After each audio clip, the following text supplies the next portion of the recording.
हमारे कहानी का शीर्षक है दूसरा विवाह। यह बहुत ही मार्मिक कहानी है जो आपके दिल को छू जाएगी। पिंकी की शादी 20 साल में ही हो गया था। पिंकी के पति का उम्र 23 साल था, जिनका नाम ब्रिजेश था। पिंकी और ब्रिजेश की जब शादी हुई, उस समय पिंकी देखने में बहुत छोटी बच्ची जैसी लगती थी। पिंकी और ब्रिजेश एक दूसरे से बहुत प्यार करते थे। ब्रिजेश ने पिंकी से वादा किया था कि हम शादी के 5 साल बाद फैमिली प्लानिंग करेंगे, क्योंकि ब्रिजेश को लगता था कि पिंकी तो अभी बहुत छोटी है और देखने में बहुत प्यारी सी बच्ची जैसी है, इसे खुद की ज़िंदगी जीना चाहिए।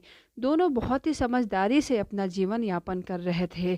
तभी दिसंबर के महीने में चाइना में कोरोना नामक बीमारी के कई वीडियो मोबाइल में दिखने लगे। भारत के लोग सोच रहे थे कि ये बीमारी तो केवल चाइना में ही रहेगी, लेकिन भारत में भी यह बीमारी बड़ी तेज़ी से आ गई। इस बीमारी के लपेटे में पिंकी और ब्रिजेश का पूरा परिवार आ गया।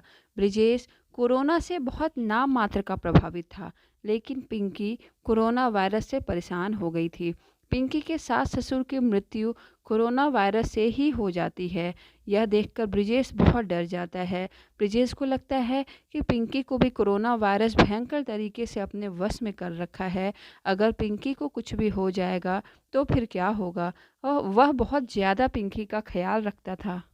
लेकिन भगवान को कुछ और ही पसंद था। कोरोना में पिंकी तो बच गई, लेकिन ब्रिजेश कोरोना की चपेट में बहुत ही बुरी तरीके से आ गया। ब्रिजेश की भी मृत्यु हो जाती है। पिंकी के लिए यह सब सहना बहुत ही कठिन हो जाता है, लेकिन ज़िंदगी जीना तो पड़ेगा ही। ब्रिजेश को मरे हुए 1 साल हो जाता है। ब्रिजेश की मृत्यु के बाद ससुराल में पिंकी का कोई भी नहीं बचता है। पिंकी अपने मायके चली जाती है। पिंकी के माँ-बाप पिंकी को देख कर के बहुत ही उदास रहने लगते हैं। वह सोचते हैं, हमारे पिंकी की उम्र इतनी कम है, विधवा होकर के वह अपना जीवन कब तक काट पाएगी। पिंकी के माँ-बाप पिंकी के लिए एक दूसरी शादी ढूँढने लगे। पिंकी इस शादी के लिए बिल्कुल भी तैयार नहीं होती है। वह अपने माँ-बाप से बहुत ही रिक्वेस्ट करती है कि मुझे दूसरी शादी नहीं करनी है, लेकिन पिंकी के माँ-बाप इस बात के लिए राज़ी नहीं होते हैं। वो कहते हैं कि तुम्हें दूसरी शादी तो करनी ही होगी, तुम कब तक अपने मायके में ऐसे ही बैठे रहोगी।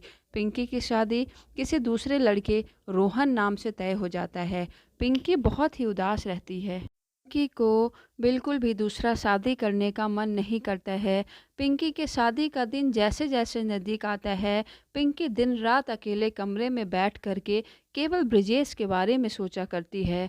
बार-बार पिंकी के ज़हन में आता है कि मेरी जब शादी ब्रिजेश से होने वाली थी, तब मैं कितना खुश थी। मुझे हर चीज़ की बहुत ज़्यादा उत्सुकता हो रही थी, लेकिन दूसरी शादी तो मेरे लिए एक बहुत बड़ी सज़ा बनती जा रही है।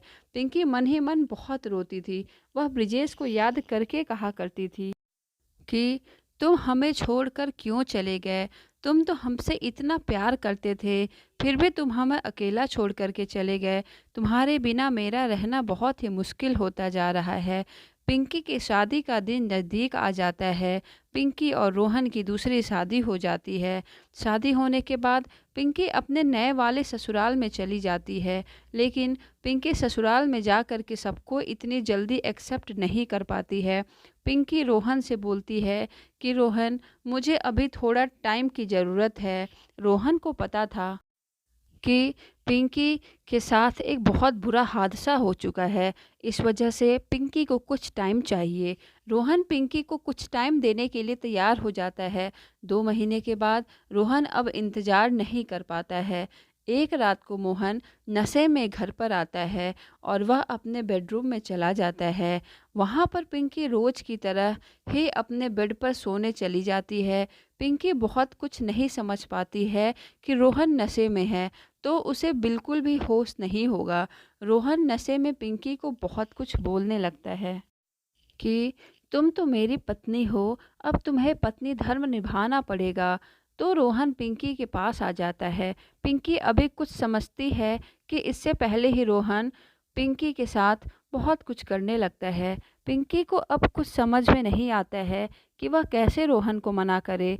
इनकी भी सोचती है कि मैं तो पत्नी ही हूँ, कितने दिनों तक हम लोग एक दूसरे से दूर रह पाएंगे। अंत में पिंकी रोहन के हाथों अपने आप को समर्पित कर देती है। पिंकी की आंखों से लगातार अश्रु की धारा बहने लगती है, जो रुकने का नाम ही नहीं लेती है।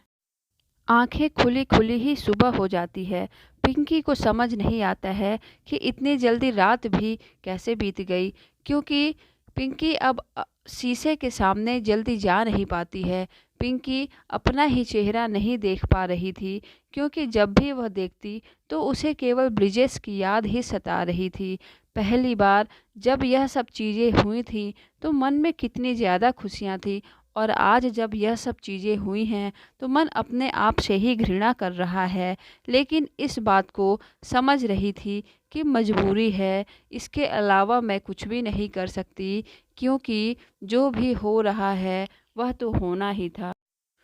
इन सब में रोहन की कहीं भी बिल्कुल गलती नहीं थी। सुबह हो जाती है, रोहन की भी नींद खुलती है। रोहन की आंखों में पिंकी के लिए बहुत ही प्यार दिखाई देता है। शुरुआत में तो यह सब पिंकी को अच्छा नहीं लगता है, लेकिन इसे किस्मत का लकीर मानते हुए अंत में स्वीकार कर लेती है। 1 साल के बाद पिंकी को एक बेटा भी हो जाता है। धीरे धीरे ब्रिजेश की सारी यादें उसके दिमाग से धुंधली होने लगती हैं। अगर आपको हमारा कहानी थोड़ा भी पसंद आया हो तो आप हमारे चैनल को लाइक करिए, सब्सक्राइब करिए एंड शेयर करिए। Thank you.